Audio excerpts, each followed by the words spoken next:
할렐루야. 할렐루야. 지난 한 주간도 평안하셨습니까? 지난주 야외 예배 참 잘 다녀올 수 있어서 너무나도 좋았습니다. 게다가 우리 연수원 원장님이 제가 너무나도 잘 아는 그런 목사님입니다. 그래서 내년에도 잘 부탁드린다라고 손 꼭 붙들고 약속하고 왔습니다. 자, 여러분들도 즐거우셨죠? 아멘. 여러 가지 이유로 못 가신 분들 혹은 갈 수 없었던 분들도 계실 것입니다. 그러니 우리 내년에는 다들 건강하시고 또한 다들 평안하셔서 다 함께 내년 야외 예배도 함께 할 수 있기를 주님의 이름으로 부탁드립니다. 그리고 좀 여러 가지 어려운 일들을 겪으셨지만 그래도 하나님께서 그 마음을 붙들어 주시고 또 찬양대에 세워주신 분이 계십니다. 우리 이선진 성도님, 너무나도 슬픈 시간을 겪고 있지만 그래도 다시금 믿음 잡고 또 찬양대로 봉사하시게 되었습니다.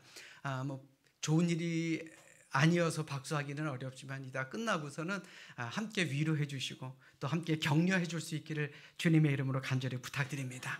자, 하나님께서 우리와 함께 하신다는 것이 얼마나 행복한 일입니까? 자, 우리 옆에 있는 분들과 이렇게 인사합니다. 건강하시고 내년에도 함께 합시다.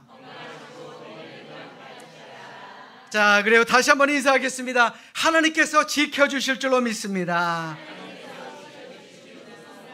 그래요. 우리의 모든 것을 하나님께서 지켜주시고 책임져 주신다라는 사실을 기억하시고 우리 모두 함께 예배 함께하는 우리 믿음의 사람들 되시기를 주님의 이름으로 축원합니다. 가을이 되니 하늘이 너무나도 좋습니다. 그냥 매일매일 살아있는 것이 참으로 행복입니다. 그런데 요 며칠 우리나라를 좀 시끄럽게 했던 그러한 사건이 있었습니다. 그 중에 하나는 연예인 마약 사건입니다. 그리고 전 국가대표 펜싱 선수의 사기 사건입니다. 자, 물론 어느 나라나 여러 가지 사건 사고가 있는 것은 당연하지만 이 국가를 망하게 하는, 한 나라를 망하게 하는 마약 문제가 이제는 먼 나라의 이야기가 아니구나라는 그런 생각을 하게 됩니다. 그리고 또 국가대표까지 했던 사람이 그렇게 판단력이 안 서나 좀 씁쓸한 생각을 하게 만드는 그런 사건이었습니다. 제가 순진한 건지 바보 같은 건지는 모르겠지만 저는 개인적으로요, 우리나라 사람들이 다른 나라 사람들보다 훨씬 더 국민성도 좋고 모든 것이 다 좋다라고 믿고 살아왔습니다. 그런데 신문이나 뉴스를 보면 꼭 그런 것만은 아닌 것 같습니다. 2016년 5월 9일 문화일보의 기사를 보면 아는 사람의 부탁이나 금품을 받고 법정에서 거짓 진술을 하는 위증죄와 그리고 거짓으로 상대를 고소 고발하는 무고죄가 꾸준하게 늘고 있다라고 합니다. 또 이와 함께 사기 범죄도 기승을 부리고 있으며 그래서 위증, 무고, 사기 이렇게 3대 거짓말 범죄가 우리나라에서 꾸준하게 늘어나고 있다라는 그런 기사였습니다. 이 기사를 보면요, 그래 차라리 모르고 사는 게 속 편하겠다라는 그런 생각도 들기도 합니다. 이 사회가 점점 죄에 대해 무감각해지고 또 희망을 잃어버리는 것 아닌가, 이제 정말 말세가 되는 것은 아닌가 걱정이 되기도 합니다. 자, 그런데요, 성경을 보시면 우리의 이런 걱정을 미리 예언하고 있음을 보게 됩니다. 성경에는 말세에 대한 여러 가지 징조를 기록하고 있습니다. 나라 곳곳마다 전쟁과 재난이 일어나고 사람들을 미혹하는 거짓 선지자들이 출현하며 예수 믿는 사람들을 박해하고 불법이 난무하고 사랑이 없어지는 세상, 그것이 바로 말세다라고 말합니다. 뿐만 아니라 돈을 사랑하고 자기를 사랑하고 사람들이 교만해지고 부모를 거역하고 그런 세상이 바로 말세의 세상이다라고 말씀하고 있습니다. 여러분도 한번 생각해 보십시오. 지금 우리가 살아가는 이 세상이 진짜 말세 아닌가요? 우리가 그리스도인으로 살아가는 것이 참으로 힘들고 어려운 것이 바로 우리가 살아가는 세상입니다. 그럼에도 우리는 희망을 잃어버려서는 안 됩니다. 왜냐하면 이 말세에 대한 예언은 분명 끝이 있기 때문에 그렇습니다.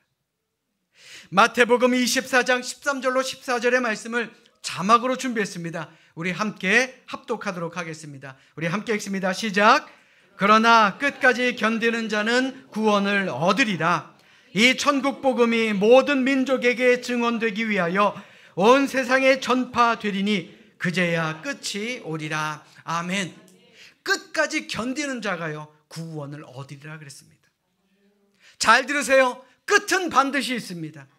그러니 우리 그리스도인들만이 해도 이 세상에 희망을 줄 수 있는 그런 사람들이 될 수 있기를 이 시간 주님의 이름으로 축원합니다. 자, 우리 성경을 높이 들고 우리 희망을 품고 우리 큰 소리로 우리의 믿음을 고백합시다. 우리 함께 고백합니다. 저는 예수 믿어 구원받았습니다. 저는 예수 믿어 하나님 자녀 되었습니다. 저는 예수 믿어 천국 백성 되었습니다. 하나님께서 선물로 주신 오늘 하나님 말씀으로 가르침을 받습니다. 눈을 열어 죄 법 안에 있는 놀라운 진리를 보고 깨닫게 하소서. 아멘으로 순종하여 하나님께 영광 돌리는 삶이 되게 하소서. 아멘. 고백한 대로 사시는 여러분들 되시기를 주님의 이름으로 축원합니다. 오늘 우리가 읽은 이 누가복음 15장의 말씀을 이제 개역 개정판 성경으로 보면 제목들이 붙어 있습니다. 오늘 본문의 제목은 잃은 양을 찾은 목자 비유라는 제목이 붙어 있고요. 또 누가복음 15장을 쭉 읽어보시면 세 가지의 비유가 기록이 되어 있는데 그의 공통점이 있습니다. 바로 잃은이라는, 즉 잃어버린이라는 단어가 붙었다라는 것입니다. 그러므로 앞으로 3주 동안 과연 우리가 무엇을 잃어버리고 샀는지, 혹은 하나님께서 우리를 얼마나 사랑하시고 우리를 얼마나 아끼시는지에 대해서 우리 함께 말씀을 나누고 은혜를 함께 나눌 수 있도록 우리 열심히 최선을 다하시기를 주님의 이름으로 부탁드립니다. 오늘 본문의 말씀은 잃은 양을 되찾은 목자의 이야기로 시작됩니다. 옛날 그 당시의 목자들은 참으로 많은 고생을 하며 살았습니다. 물론 지금도 팔레스타인에 있는 베두인이라는 민족의 목자들은 과거의 모습과 같은 양을 치며 살아가고 있다라고 합니다만은 이 당시에 양을 치던 목자들은 참으로 힘들었습니다. 요즘처럼 잘 관리된 목장이 있는 것도 아니고 땅도 참으로 메마릅니다. 어디 먼 곳에 나가서 풀을 사올 수 있는 것도 아닙니다. 중동 지역이 어떻습니까? 사막보다 조금 더 나은 곳이 바로 중동의 지역입니다. 어쩌다 자연적으로 조금씩 있는 풀을 찾아 먹이느라 목자들은요 이리저리 헤매며 양들과 함께 따라다녀야 하는 것입니다. 한번 생각해 보십시오. 그 과정이 재밌었겠어요? 그 과정이 편안했겠습니까? 그야말로 목자와 양은 어떨 때는 높은 산을 올라야 되고요, 또 어떨 때는 험준한 골짜기로 내려가야 되기도 합니다. 어떨 때는 맹수를 만나기도 합니다. 그리고 폭풍과 벼락을 맞으면 이때는 자칫하면 정말 많은 양들이 한꺼번에 죽임을 당할 수도 있기 때문에 목자들은 여러 위험으로부터 양들을 보호하기 위해 피나는 노력을 합니다. 이처럼 여러 위협을 지나는 동안 양은 자연스럽게 목자를 따르게 되고요, 목자는 누구보다도 양을 아끼고 사랑하는 그러한 좋은 관계를 누리는 것은 당연합니다. 자, 그런데 오늘 본문의 말씀을 보십시오. 예수님은 한 목자가 100마리의 양 중에 한 마리를 잃어버리게 되었다라며 비유의 말씀을 시작하십니다. 사실 우리가 양을 길러본 사람이 아니기 때문에 그까지 100마리 중에 한 마리 잃어버린 건 아깝지만 굳이 찾아 나설 필요가 있느냐라고 생각할 수도 있을 것입니다. 그런데 저는요, 오늘 말씀을 우리는 세 가지 측면에서 함께 살펴봐야 된다라고 생각합니다. 그 첫 번째가 뭐냐? 우선 목자의 입장으로 한번 생각해 봅시다. 오늘 비유 속 목자는 그 잃어버린 양을 생각하며 99마리를 그곳에 둔 채 찾아 나서게 됩니다. 오늘 본문 4절의 말씀 보십시오. 너희 중에 어떤 사람이 양 100마리가 있는데 그 중에 하나를 잃으면 99마리를 둘에 두고 그 잃은 것을 찾아내기까지 찾아다니지 아니하겠느냐라고 말합니다. 이 목자가 양을 찾아 나선 이유가 무엇입니까? 그 양이 비싸서입니까? 아닙니다. 혹은 내가 양 한 마리라도 손해보지 않겠습니다, 그런 생각에서 찾아 나선 것이 아닙니다. 양 한 마리를 찾아 나섰다가 자칫 목자가 목숨을 잃으면 어떻게 됩니까? 나머지 99마리는요 그냥 가만히 있다 죽게 됩니다. 혹은 반대로 두고 온 나머지 양들에게 어떠한 일이 생길지 아무도 모릅니다. 그럼에도 이 목자가 한 마리의 양을 찾아 나선 이유는 그 양의 생명, 그 생명 자체가 귀하기 때문에 그렇습니다. 돈의 문제가 아닙니다. 경제적인 문제가 아닙니다. 그저 양을 사랑하는 그 마음을 목자는 가지고 있었다는 것입니다. 얼마나 고통스러울까? 어디서 무엇을 하며 떨고 있을까? 혹은 다른 짐승에게 쫓기는 것은 아닐까? 그러니 내가 하루라도 아니 1시간이라도 빨리 이 양을 찾아와야 되겠다라는 마음을 가진 것 아니겠습니까? 우리가 잘 알고 있듯이 양은 자기 발로 목자를 찾아오지 못합니다. 갔던 길도 되돌아오지 못하는 게 양입니다. 목자가 돌보지 않으면 죽을 수밖에 없습니다. 그러니 목자의 입장에서 생각해 보면 내가 찾으러 나아가지 않으면 양은 돌아올 방법이 없는 것입니다. 그래서 찾아 나선 것입니다. 그런데 이 목자의 마음이 바로 우리를 바라보시는 예수님의 마음은 아닐까요? 세상 속에서, 우리의 죄 속에서 두려워하고 떨고 있는 우리를 보시고 안타까운 마음으로 예수님께서 이 세상에 오셨다라는 것입니다. 우리가 죄로 인해서 타락했기 때문에 우리 스스로는 하나님께 갈 수 없습니다. 제 아무리 율법을 지키며 산다라고 할지라도 예수님의 보혈이 없이는, 예수님의 그 손길이 없이는 우리는 하나님께로 돌아갈 수가 없다라는 것입니다. 그래서 예수님께서 이 땅에 오시고 물과 피를 흘리시며 십자가에 달려 돌아가신 것입니다. 여러분들에게 묻겠습니다. 구원받고 싶으십니까? 자, 아멘이 이래요. 천국 가기 원하십니까? 천국 백성이 되기를 원하십니까? 그렇다면 우리가 무엇을 해야 구원을 얻을 수 있겠습니까? 우리가 천국을 찾아 나서야 됩니까? 아니면 착한 일을 많이 하면 우리가 자동적으로 천국 백성이 될 수 있겠습니까? 아닙니다. 제 아무리 우리가 천국을 찾아 나선들, 착한 일을 한들 우리 스스로는 천국에 갈 수 없습니다. 오직 목자를 찾아 나서야 하는 것입니다. 예수님의 손을 붙들어야 한다라는 말입니다. 믿으시면 아멘. 아멘. 그리고 두 번째로 양의 입장에서 한번 생각해 봅시다. 오늘 본문은 비유의 말씀이지만 왜 유독 이 양 한 마리만 길을 잃어버렸느냐 하는 것입니다. 그 이유가 무엇입니까? 어리석었기 때문에 그렇습니다. 여러분 한번 생각해 보십시오. 목자가 바보가 아니고서야 자신의 양을 위험 속에 그냥 두겠느냐라는 것입니다. 그러니 양은 목자의 뒤만 졸졸 따라다니면 됩니다. 그러면 늘 좋은 풀과 깨끗한 물을 마시고 편안하게 밤에 잠을 잘 수가 있게 되는 것입니다. 그런데요, 간혹 양 중에는 나 잘났다 하면서 내 마음대로 가고자 하는 양들도 있다라는 겁니다. 이사야 53장 6절에 이사야 선지자가 뭐라고 말합니까? 우리는 다 양 같아서 그릇 행하여 각기 제 갈 길로 갔거늘. 각기 제 갈 길로 가는 양이 바로 우리의 모습이다라는 겁니다. 내 욕심대로 내 뜻대로 가다가 그만 길을 잃어버리는 그러한 양들이 바로 우리의 모습이다라는 겁니다. 양들은 생각하기를 아니 저기도 풀이 있고 여기도 풀이 있는데 굳이 우리가 목자를 따라다닐 이유가 있는가? 그때 바로 길을 잃어버린다라는 겁니다. 아무리 맛있는 풀을 먹고 있다 할지라도 목자가 가자 하면 따라가는 것입니다.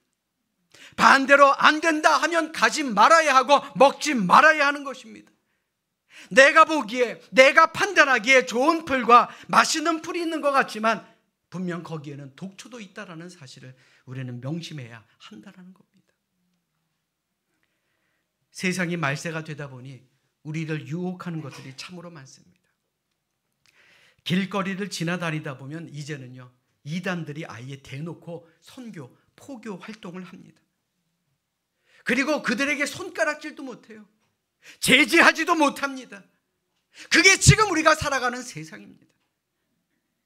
혹 간혹 믿는 사람 가운데서 은혜를 사모한답시고 이상한 데를 찾아다니며 성경 공부를 하고 그 결과 이단에 빠져버리는 사람들도 참으로 많습니다. 여러분들 잘 들으십시오.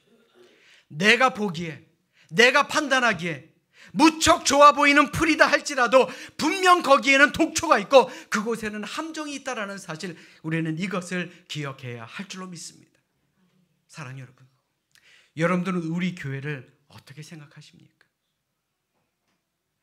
제가 여러분들에게 말씀드릴 때마다 참 죄송한 말씀이지만 저는 그리 유능한 목사는 아닙니다.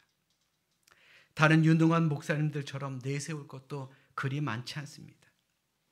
TV에 나오는 목사님들 혹은 큰 교회에 엄청난 영향력으로 사역하시는 목사님들을 보면요, 사실 저도 부럽습니다. 아마 우리 중에도 그런 목사님을 부러워하시는 분들도 있으리라 생각됩니다. 자, 그런데요, 이거 하나만큼은 저도 자신이 있습니다. 저는 세상 어느 교회의 교인들보다 이 자리에 앉아 계신 우리 성도님들이 좋습니다. 이럴 때 아멘 해야지. 언제 아멘 해요? 아멘. 그래서 더 좋은 말씀을 먹이고자 열심히 노력합니다. 한 분이라도 더 제자 훈련에 함께 하기를 바라는 마음으로 여러분들과 함께 은혜를 나누고 있습니다. 함께 말씀을 나누고 기도를 나누고 기쁨을 나누고 슬픔도 나누는 그런 여러분들과 함께하는 그런 목자가 되기를 저 스스로도 노력하고 원하고 있습니다. 그러니 우리 모두가 심겨진 이곳, 이 삼송교회 안에서 꽃을 피우고 열매를 맺고 잃어버린 양들이 생겨나지 않기를 이 시간 주님의 이름으로 간절히 축원합니다. 자, 이제 마지막으로 잃어버린 양을 바라보시는 그 하나님의 마음을 한번 생각해 봅시다. 오늘 본문과 비슷한 말씀을 담고 있는 마태복음 18장 13절로 14절의 말씀에 보시면 잃어버린 양을 바라보시는 하나님의 마음이 고스란히 전해집니다. 자, 우리 자막으로 준비했으니 우리 함께 읽도록 하겠습니다. 우리 함께 읽습니다. 시작. 진실로 너희에게 이르노니 만일 찾으면 길을 잃지 아니한 99마리보다 이것을 더 기뻐하리라. 이와 같이 이 작은 중에 하나라도 잃는 것은 하늘에 계신 너희 아버지의 뜻이 아니니라. 아멘. 하나라도 잃는 것, 그것이 하나님의 뜻이 아니다라고 말씀하고 있죠. 생각해본 양들이 자기 마음대로 떠난 것 아닙니까? 자기 판단으로 목자의 품을 떠난 것 아닙니까? 그러니 목자가 네가 잘못했으니 벌을 받는 것 당연하다라고 해도 양들은 할 말이 없는 겁니다. 그러나 목자는 그러지 않습니다. 길을 잃은 양을 원망하거나 심판하거나 정죄하지 않습니다. 오직 초조한 마음으로 그 양을 찾아 나섭니다. 왜요? 양을 사랑하기 때문에. 그래서 찾을 때까지 그 양을 놓고 함께 기도하며 그를 찾아 나서고 그리고 온 산을 헤매고 다녔다라는 겁니다. 그리고는 찾아와서 즐거이 어깨에 메고 이웃과 친구들을 불러 모이고 잔치를 했다라는 말씀으로 오늘 비유를 마치십니다. 사랑하는 여러분, 이게 복음입니다. 다른 게 복음이 아니에요. 하나님은 지금도 험준한 산과 골짜기를 뒤지며 잃어버린 그 한 마리의 양을 찾으실 때까지 끝까지 움직이시는 분이 바로 우리 하나님이다라는 겁니다. 뿐만 아니라 더 나아가 예수님께서는 오늘을 사는 우리 그리스도인들이 바로 그 하나님의 마음을 품으라 라고 말씀하고 있는 것입니다. 믿으시면 아멘. 아멘. 여러분들 한번 생각해 보십시오. 아직 우리 주변에 예수님을 믿지 않는 사람들이 얼마나 많습니까? 아직까지도 산과 골짜기를 헤매는 양들이 얼마나 많습니까? 혹은 시험에 들어 교회와 하나님의 품을 떠난 그런 믿음의 사람들도 얼마나 많습니까? 우리가 그들을 어떤 마음으로 바라봐야 하겠습니까? 교회 떠나니 잘 사는지 한번 내가 두고 보겠어. 그런 마음으로 바라봐야 되겠습니까? 혹은 어려움을 당하는 모습을 보며 내가 저럴 줄 알았어. 야, 교회 떠나면 고생하더라. 왜 그걸 모르냐? 너 인과응보야. 너 벌 받은 거야. 그렇게 이야기해야 되겠습니까? 우리라도 잃어버린 양들을 찾아 나서야 하지 않겠습니까? 길을 잃은 양들에게 손을 내밀어 다시 한번 하나님을 만날 수 있도록 만들어야 할 것 아니겠습니까? 고린도전서 10장 31절에 사도 바울은 말합니다. 그러즉 너희가 먹든지 마시든지 무엇을 하든지 다 하나님의 영광을 위하여 하라. 우리는 그리스도인입니다. 그리스도인은요, 하나님을 기쁘시게 만드는 그런 임무가 있다라는 겁니다. 하나님께 영광 돌리는 사람이 되어야 한다라는 겁니다. 그 방법이 뭔지 아십니까? 지금도 믿지 않는 사람들, 잃어버린 양들에게 손을 내미는 것, 그것이 바로 하나님께서 오늘을 사는 우리에게 원하시는 삶의 모습이다라는 겁니다. 바로 잃은 양 하나가 찾아지는 것, 그것이 하나님께 영광 돌리는 길이다라고 하나님은 우리에게 말씀하고 있다라는 겁니다.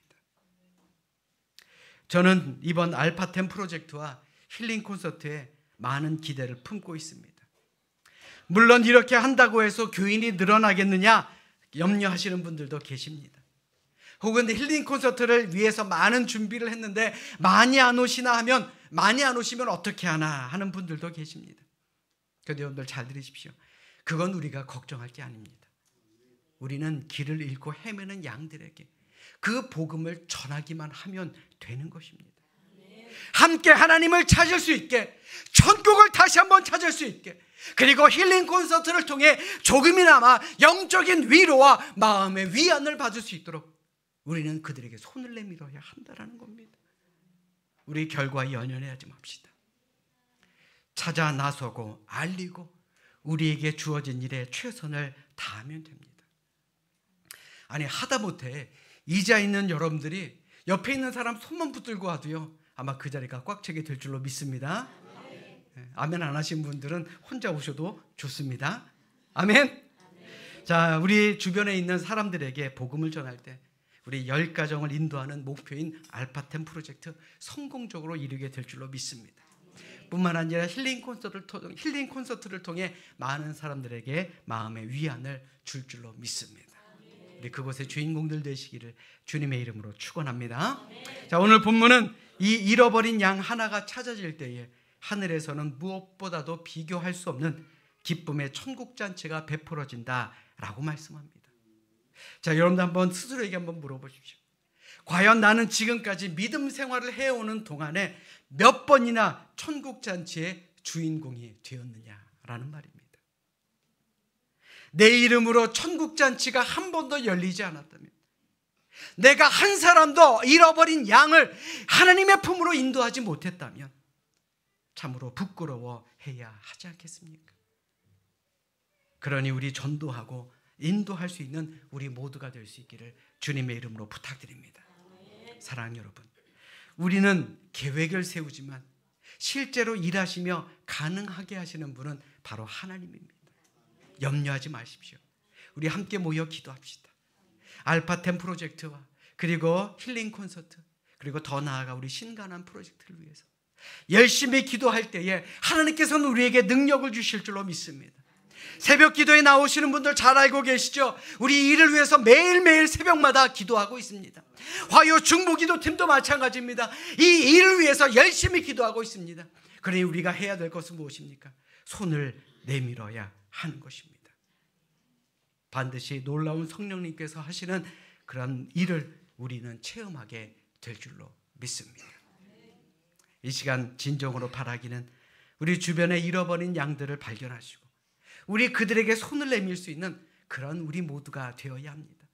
참된 목자인 예수 그리스도에게 그 잃어버린 양을 인도함으로 말미암아 우리 모두가 천국잔치의 주인공 되시기를 이 시간 주님의 이름으로 간절히 축원합니다. 축원합니다. 기도하겠습니다.